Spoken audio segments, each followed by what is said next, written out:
నెలకి 50,000 నుండి 60,000 ఆదాయం రన్ టైలర్ యాప్లో ఆర్డర్ కంప్లీట్ చేసి పేమెంట్ పొందండి.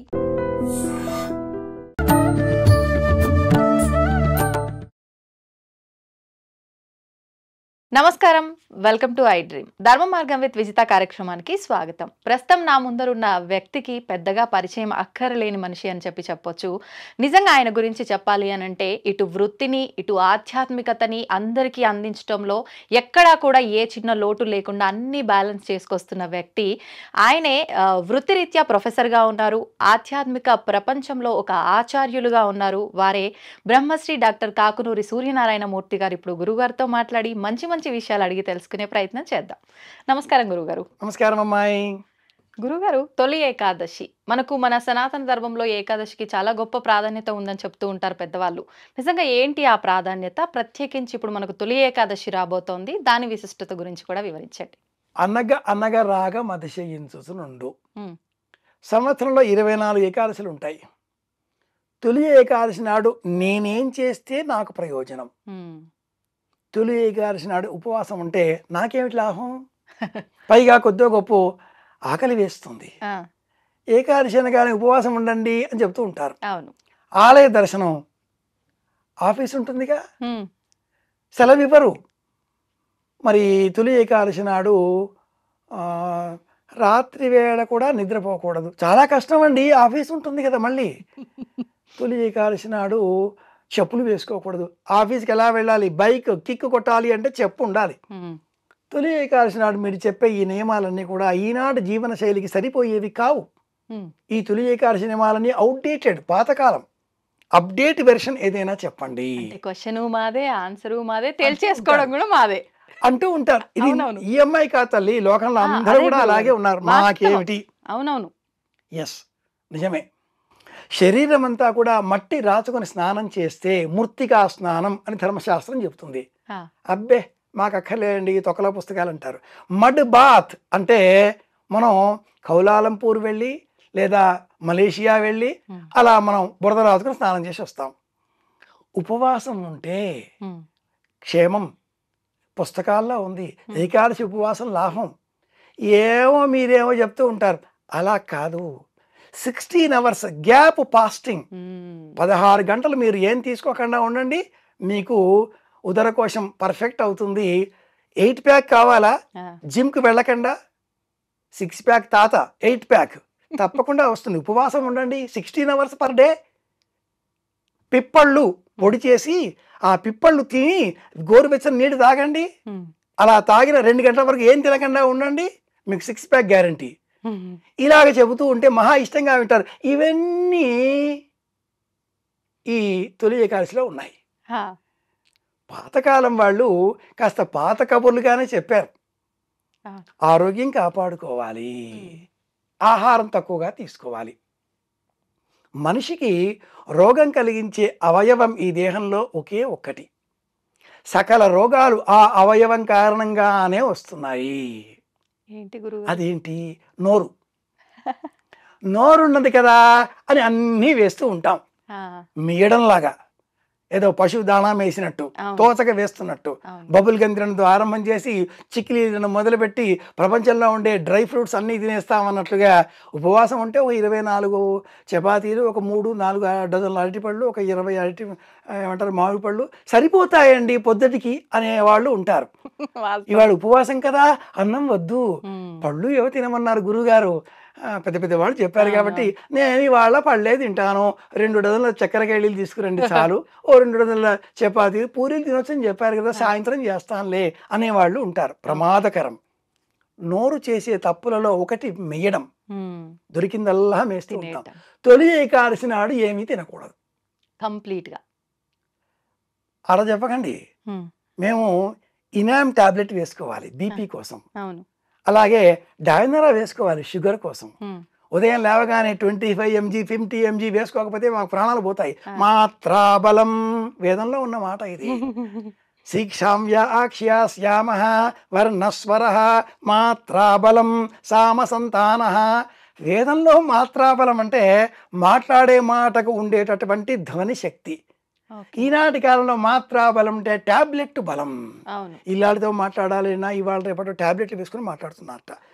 కంటెంట్లోకి వచ్చేస్తే మాత్ర ఇంతటి బలం ఇస్తుంది, అది ఆనాడు అలా ఉండిందే. మాత్ర వేసుకోకపోతే మేము పడిపోతామండి. అలాంటప్పుడు ఉడకబెట్టనటువంటి ఓ అరటిపండు, నువ్వులు బెల్లం కలిపిన అంత ముద్ద, అంత కాదు అంత ముద్ద, అరచేతిలో పట్టేంత పెసరపప్పు బియ్యం వేసి గంజి వార్చకుండా అలా ఉడకబెట్టిన పదార్థం కాసింత, జొన్నలు వేయించి వాటిని మిక్సీలో వేసి పౌడర్గా చేసి ఉడకబెట్టి ఆ కాసింత, ఇది తిని ఉపవాసం చేయవచ్చు, తప్పేం లేదు. శరీరం ఉండాలి. శరీరమాద్యం ఖలు ధర్మ సాధనం. తొలి ఏకాదశి నాడు పూర్వకాలంలో వాళ్ళు యజ్ఞం చేసేవాళ్ళు. శాకమేధము అనే ఓ యజ్ఞం చేసేవాళ్ళు. చైత్రం వైశాఖం జ్యేష్టం ఈ కాలాలలో ఎండలు బాగా కాసినందువల్ల భూమి బాగా మండిపోతుంది. అలా మండినందువల్ల హఠాత్తుగా వర్షం కురిస్తే పెరిగేటటువంటి ఆకుకూరలు, చెట్లు, చేవలు ప్రమాదకరం, విషతుల్యం కనుక మనం తినొద్దు. చాతుర్మాస్య వ్రత దీక్షలన్న పేరిట ఉపవాస వ్రతాలు ప్రారంభం చేస్తూ పీఠాధిపతులంతా కూడా ఒక చోట కూర్చొని ప్రవచనాలు చేస్తే మనం అంతా పోయి వినాలి. ఒక పూట అంత ఎంతో కొంత తినాలి, ఉపవాసాలు చెయ్యాలి. ఆషాఢ మాసం అమ్మాయిని అత్తవారిని పంపించేసేయాలి. తొలి ఏకాదశి దేనికి లేకపోయినా ఈ ఏకాదశి ఉపవాసం పాటించాలి. గుడికి వెళ్ళాలి. శరీరమే గుడి.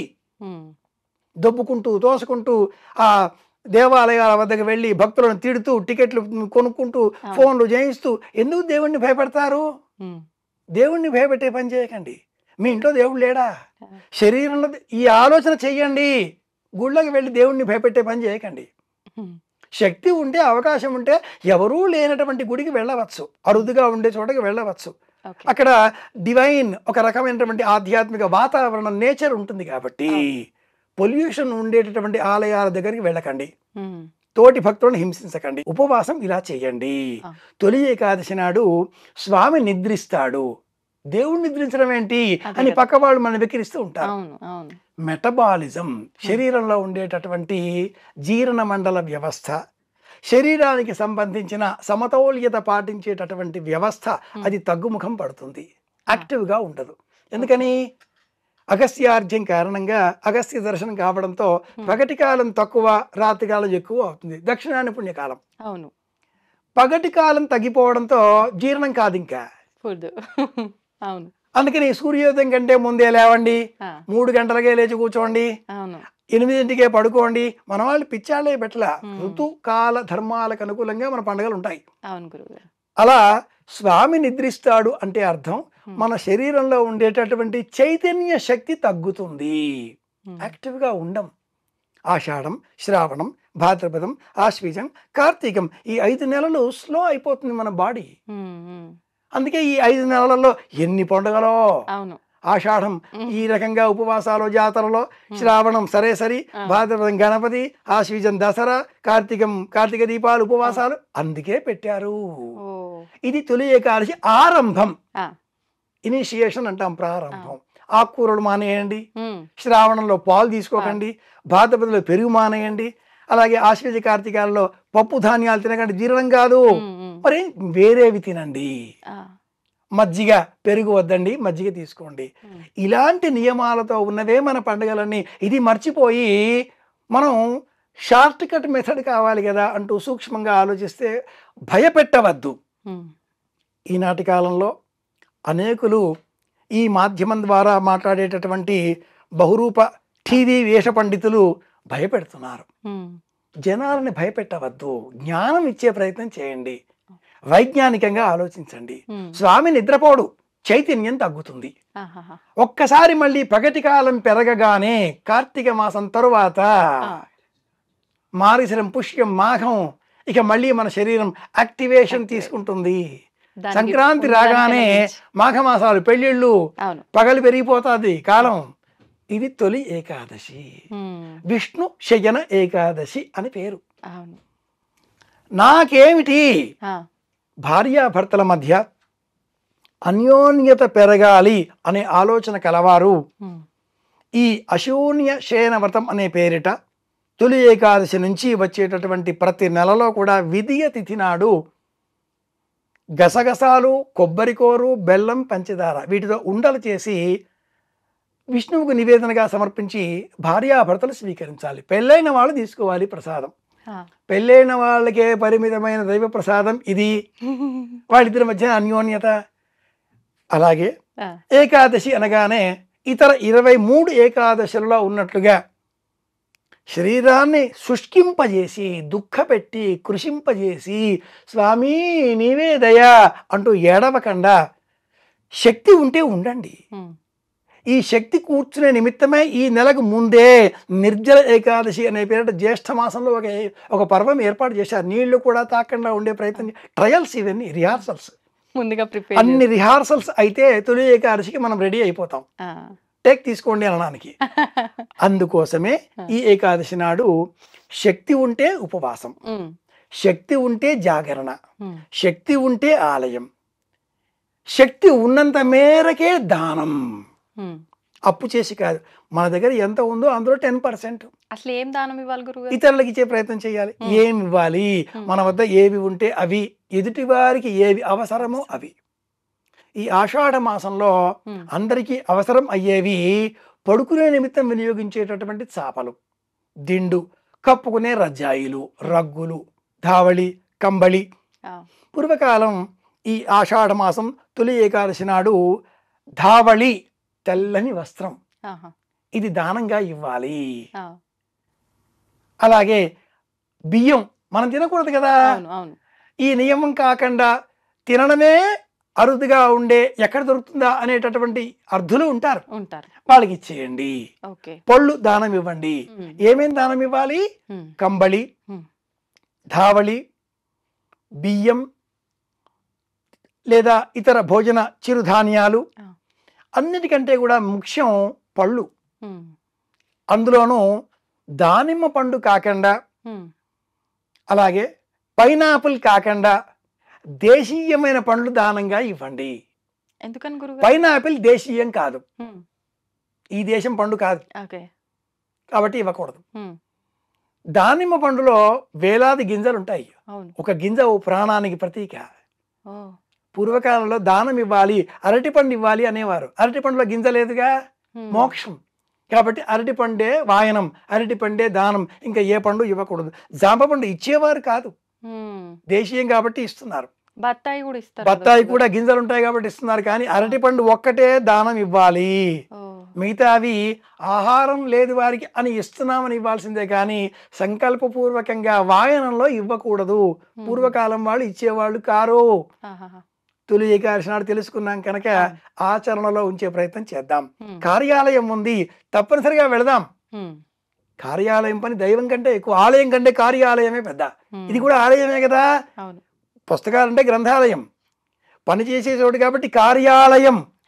దేవుడు ఉంటాడు కాబట్టి దేవాలయం, వైద్యుడు ఉంటాడు కాబట్టి వైద్యాలయం, ఇలా ఎన్నో చెప్పచ్చు. కాబట్టి ఆధ్యాత్మికులం అయిన మనమంతా ప్రత్యేకంగా కార్యాలయం వెళదాం. పని ఎగ్గట్టకుండా పని దైవంగా మన పని మనం చేసుకుందాం. మరి ఆహారమో వాయుపురాణాన్ని అనుసరించి పెసరపప్పు బియ్యం కలిపిన అన్నం అది తినొచ్చు, దోషం లేదు. అంటే ఏ సమయంలో తినొచ్చు గురుగారు? మధ్యాహ్నం ఒక సమయం, 6 నుంచి 9 ఉదయం తినమని చెప్పారు శాస్త్రంలో. అలాగే సాయంత్రం 6 నుంచి 8 మధ్యలో ఈ సమయాలు తీసుకోవచ్చు అని చెప్తారు. నక్తం హవిష్యాన్న మనోదనం వా, ఈ శ్లోకాలు చాలా వస్తాయి వాయుపురాణంలో. మనం మాత్రం శాస్త్రాన్ని తెలుసుకొని మన జీవిత అవసరాలకు అనుకూలంగా మార్చుకొని కొద్దిగానైనా అనుసరించే ప్రయత్నం చేద్దాం. అసలు మానేవేయడం కంటే తెలుసుకొని కొద్దిగానైనా ఆచరించడం పుణ్యప్రదం కదా. ఇలా చేద్దాం. గురుగారు, ఇప్పుడు ఆషాఢ మాసంలోనే తొలి ఏకాదశితో పాటే ఇందాక మీరు అన్నట్టుగా ఆడపిల్లని వాళ్ళ పుట్టింటికి పంపించే విధానము, ఇంకొకటి బోనాల ఉత్సవము, ఆడవాళ్ళు గోరెంటాకు పెట్టుకోవడం, ఇవన్నీ కూడా అంటుంటారు. ఎందుకని ప్రత్యేకించి ఈ మాసంలోనే ఇవన్నీ కూడా? ఆషాఢ మాసం మిగతా అన్ని మాసాల కంటే కూడా ప్రత్యేకం.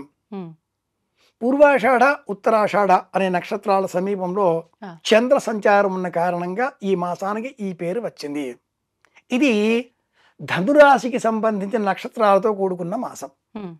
పూర్వాషాఢ, ఉత్తరాషాఢ నక్షత్రాలు ధనురాశిలో ఉంటాయి. మాకేంటండి తెలుసుకుంటే అంటారేమో, మీకోసమే చెప్తున్నాను. ఆషాఢ మాసంలో భార్యాభర్తలు సంగమం చేయకూడదు.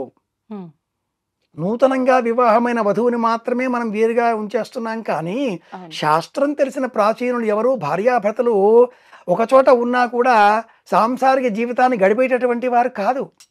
ఎందుకని? ఈ పూర్వాషాఢ ఉత్తరాషాఢ నక్షత్రాల సంబంధంగా ఉండే వ్యవహారం అంతా ధనురాశి. ధనురాశిలో ఉండేటటువంటి మూలా నక్షత్ర స్వరూపం మన్మథుడు. ఆ మన్మథుడిని ఈ మూలా నక్షత్రంతో కూడుకున్న ధనురాశికి 180 డిగ్రీలలో ఉండేటటువంటి మిథునం ఆర్ద్ర నక్షత్రంలో ఉండే శివుడు ఆధిపత్యం. శివుడు మన్మథ దహనం చేసినవాడు, మన్మథుడు లేకుండా చేశాడు. మన్మథుడు ఉంటేనే కదా భార్యాభర్తలు, గృహస్థ జీవితం, సాంసారిక జీవితం, పిల్లలు, వంశం అభివృద్ధి అంతా కూడా. ఇది సక్రమంగా ఉండాలి, ఈ మాసం దూరంగా ఉండాలి, అప్పుడు శివానుగ్రహం కలుగుతుంది. ఆ తర్వాత సింహవాహిని అయిన కన్యాస్వరూపంతో ఉండేటటువంటి పార్వతీదేవిని వివాహం చేసుకుంటాడు పరమేశ్వరుడు. వేలాది కిరణాలుగా కిరణకాంతులు వెలువడతాయి, ప్రపంచం వృద్ధిలోకి వస్తుంది. కనుక పూర్వకాలంలో ఆషాఢం అమ్మవారిని సంకల్పం చేసుకోవడం కోసం బోనాల జాతరలు, అమ్మవారి రూపానికి ప్రతీకగా ఉండే ఇంటిలో ఉండే కన్యకామణిని ఇంటికి రప్పించి మా ఇంటి ఆడపడుచు మా ఇంట్లో ఉంటుంది అంటూ ఆ అమ్మాయికి బహుమానాలు, అలంకరణలు అన్ని ఇవ్వడం, అమ్మాయికి బోనం అంటే భోజనం పెట్టడమే, అది సాత్విక భోజనం పెట్టడమే, ఇలాంటివన్నీ కూడా ఈ మాసానికి నియమంగా చేస్తూ కొత్తగా వచ్చిన అమ్మాయి, కోడలు, అలాగే కూతురు, మహిళలు ఎవరైనా కూడా నీటిలో ఎక్కువగా వ్యవహారం చేస్తూ ఉంటారు. బట్టలు ఉతకడమో మరింకేదో. వేళ్ళకి సంబంధించిన ఆ కాళ్ళకి సంబంధించిన ఆ చివరలు తడితో ఎక్కువగా ఉంటాయి, వ్యాధులు వస్తాయి. కాబట్టి గోరింటాకులో హెనాటనిస్ అనే ఒక యాసిడ్ ఉంది. ఈ హెనాటనిస్ అనే యాసిడ్ కారణంగా ఈ గోళ్ళలో పెరిగేటటువంటి బ్యాక్టీరియా చచ్చిపోతుంది. అందుకని ఆషాఢ మాసంలో గోరింట తప్పనిసరి. మా వారు అక్కడ ఉన్నారుగా, నేను పుట్టింటికి వచ్చా కదా అనేటటువంటి ఆ అమ్మాయి భర్తను తలుచుకుంటూ గోరింట పెట్టుకుంది. మరునాడు గోరింట కడిగేసింది. బామ్మగారు చూచి గోరింట పూచింది కొమ్మ లేకుండా అని పాట పాడుతూ, ఎర్రగా పూచిందా, నీ భర్త చాలా మంచివాడే, కాస్త పలచగా పూచిందా, నీ బుద్ధి ఏదో వెరితెరలు వేస్తుంది, ఏమిటి సంగతి, ఇలా చెప్పేటటువంటి బామ్మలు. గోరింట పూచే వర్ణం మీద కూడా జ్యోతిషం చెప్పేటటువంటి శాస్త్రం, సంప్రదాయం, ఆధ్యాత్మికత మనది. ఆషాఢ మాసం, అందుకే గోరింట, అందుకే బోనాలు, అందుకే అమ్మవారు, అందుకే సతీపతుల వియోగం. ఇది ధనుస్సు మిథున రాశికి సంబంధించింది. మరి మాకేమిటి అంటారా?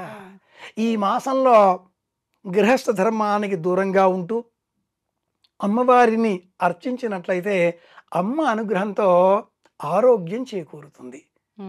ఎక్కడ ఆరోగ్యం ఉంటుందో అక్కడ ఐశ్వర్యం వస్తుంది.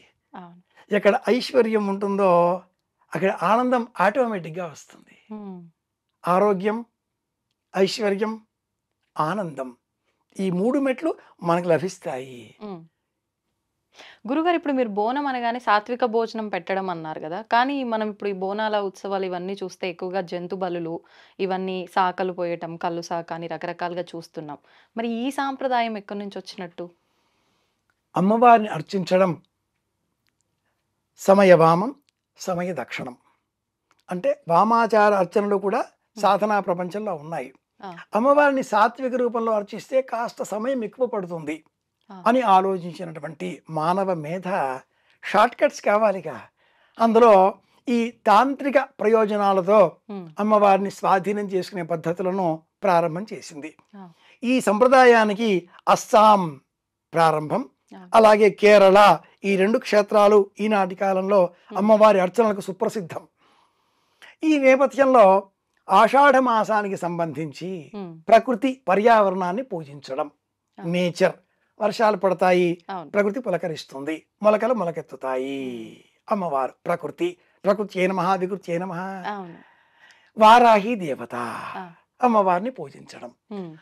అమ్మవారిని శాంతపరచాలి అంటే రాముడు మంచి బాలుడు, మంచి పిల్లవాడు, అమ్మవారు సంతోషిస్తారు, అనుగ్రహించరు.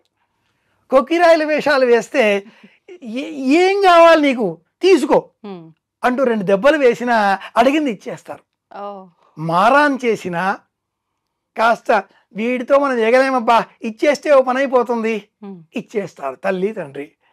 అలాంటి పద్ధతులలో వచ్చినవే ఈ వారాహి లేక ఇతర తంత్ర సాధనాలు, శారదా తంత్రం, ఇవన్నీ 62 తంత్ర గ్రంథాలు. ఆ గ్రంథాలలో ఉన్న ప్రకారంగా ఆషాఢ మాసంలో అమ్మవారిని ఉపాసన చేస్తారు ఉపాసకులు. ఉభయ గోదావరి జిల్లాలలో, రాజమండ్రి తదితర ప్రాంతాల్లో, కాకినాడలో బాగా వ్యాపకంగా ఉండే వారాహి ఈనాటి కాలంలో ఇంటింటా వచ్చి చేరింది. అవునండి. కొత్తొక వింత పాత కొరత. కాశీలో కూడా చూద్దామనే ప్రయత్నాలు పెరిగాయి. అలాగే విశాఖపట్నం, విజయనగర ప్రాంతంలో శ్రీకూర్మ క్షేత్రం, అక్కడ కూడా వారాహి అమ్మవారి ఆలయం. ఇక్కడ అక్కడ అని కాదు, అనేక చోట్ల మనం చూడవచ్చు. తెలంగాణలో నిర్వహించేటటువంటి బోనాల జాతరలో కళ్ళు శాఖ, మాంసాహార సమర్పణ ఇవి లేవు. బోనములో తెల్లటి అన్నం, చింతపండు పులుసు ఇవి మాత్రమే ఉంటాయి. తెలియని కొందరు జానపదులకు సంబంధించిన సంస్కృతి కనుక మేమేం తింటామో అది అమ్మకు పెడతాం అనేటటువంటి ఆలోచన కలవారు అలా వీటిని కూడా సమర్పించడంతో ఈ పండగ అంటే ఇదే అనే అర్థం లోకంలో వ్యాపించింది. రాగి గ్లాసులో కొబ్బరి నీళ్లు పోస్తే అది కళ్ళు. అవునా? శాస్త్రం ప్రకారంగా రాగి చెంబులో కొబ్బరి కొట్టిన నీళ్లు, కొబ్బరికాయలో నీళ్లు పోసి తాము అగ్నివర్ణ అంతపసాజ్వలంతీం ఈ అనవాకం చెప్పడానికి ఓ నిమిషం పడుతుంది. నిమిష కాలంలో ఆ రాగి చెంబులో పోసిన ఈ కొబ్బరి నీళ్లు కళ్ళు వాసన వచ్చేస్తుంది, కళ్ళుగా మారిపోతాయి, విషతుల్యం అవుతాయి. ఆ నీటితో అమ్మవారికి శాంతింపజేయడం. అగ్ని జ్వాజ్వల్యమానంగా పెరుగుతూ ఉంటే అందులో నీళ్లు చిలకరిస్తే ఆ మంట ఇంకా పెరుగుతుంది. మజ్జిగ కలిపిన నీటిని పోస్తే ఆ మంట చల్లారుతుంది. అలాగే ఒక మనిషిని సక్రమమైనటువంటి జ్ఞాన మార్గంలో ప్రయాణింపజేస్తే ఆ మనిషి సాంసారిక జీవితం పట్ల విముఖుడవుతాడు. వేదాంతం పెరుగుతుంది.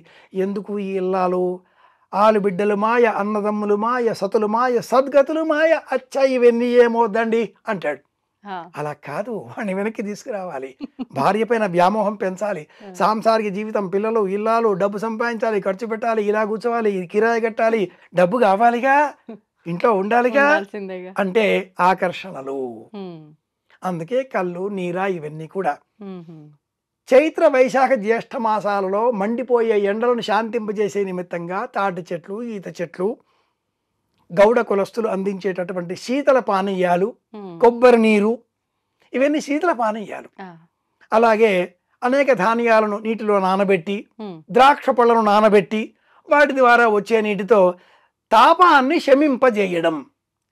ఇందులో రసాయనాలు లేవు, కృత్రిమత్వం లేదు, ఈనాటి కాలంలో వినియోగించేటటువంటి వివిధ పదార్థాలు లేవు, నిషా లేదు, మత్తు పదార్థం లేదు. ఇవన్నీ ఈనాటి వాళ్ళు మేము తింటాం కదా అమ్మవారి పేరు చెప్పి అనే క్రమంలో పోతున్నారు. ఇది తప్పు, ఇది దూష్యం, ఇలా చేయకూడదు. తెలిసిన తర్వాత చేయడం మానాలి, అంతే కదా. కానీ మనిషి మనసు ఎలాంటిది అంటే అటువైపు పోకూడదు, అటువైపే పోతుంది. ఇవి చూడకూడదు, అవి చూసేవారి సంఖ్య ఎక్కువ. ఇది తినకూడదు, ఆ వస్తువు ధర 800 నుంచి 1000కి పైగా చేరింది. అది మాంసాహారం కావచ్చు, శాకాహారం కావచ్చు. 1000 రూపాయల దాకా ఒక వస్తువు కిలో ఉంటే 20 రూపాయలు టమాటా కిలో దొరుకుతున్నప్పుడు మనిషి ఏది తినాలి? 1000 రూపాయల వస్తువా టమాటానా? నాలికకు లొంగిపోయి అటువైపే మరలుతున్నాడు, దొరుకుతుంది అంటూ వాదిస్తున్నాడు. వాదించడం పెరిగిన కారణం చేత వచ్చినవే ఈ తామసిక సమర్పణలు, కానీ శాస్త్రం ప్రకారంగా లేవు. శక్తి క్షేత్రాలలో వీటిని సమర్పించే విధానాలు వేరు.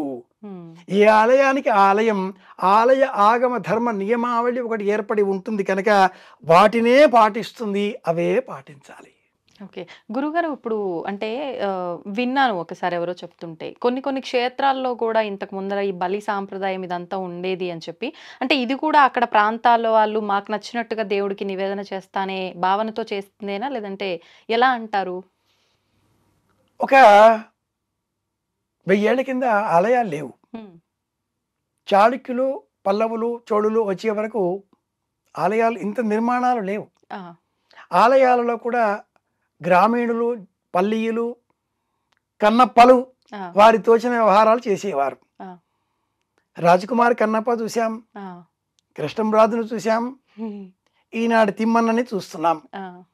ఎవరితో వాళ్ళదే. ఏది ఉత్తమం మన మనసు చెబుతుంది.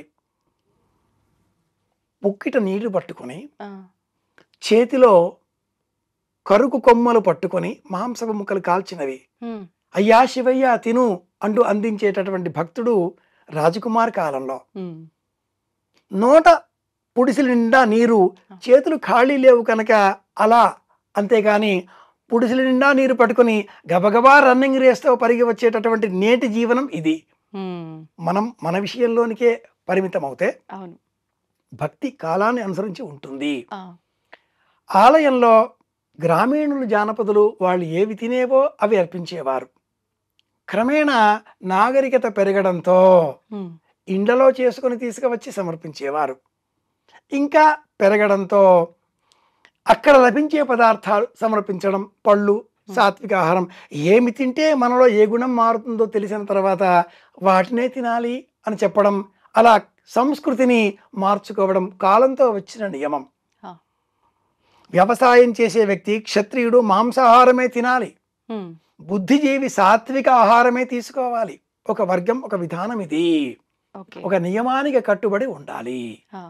క్రమేణా ఆలయాలలో ఉండే ఆచారాలు ఎప్పుడూ ఒకే విధంగా ఉండవు. తిరుపతిలో లడ్డు తిరుపతి కాలం నుంచి ఉండేదా? 80 ఏళ్ల చరిత్ర మాత్రమే, అంతకు పూర్వం లేదుగా. అలా ఆ ఆచారాలన్నీ మారుతూ ఉంటాయి. ఆలయాలను సమర్పించేయి సాత్విక మాంస ఆహార నివేదనాదులు ఇవన్నీ కూడా మారుతూ ఉంటాయి. ఆత్మ సమర్పణ ఇది ప్రధానం.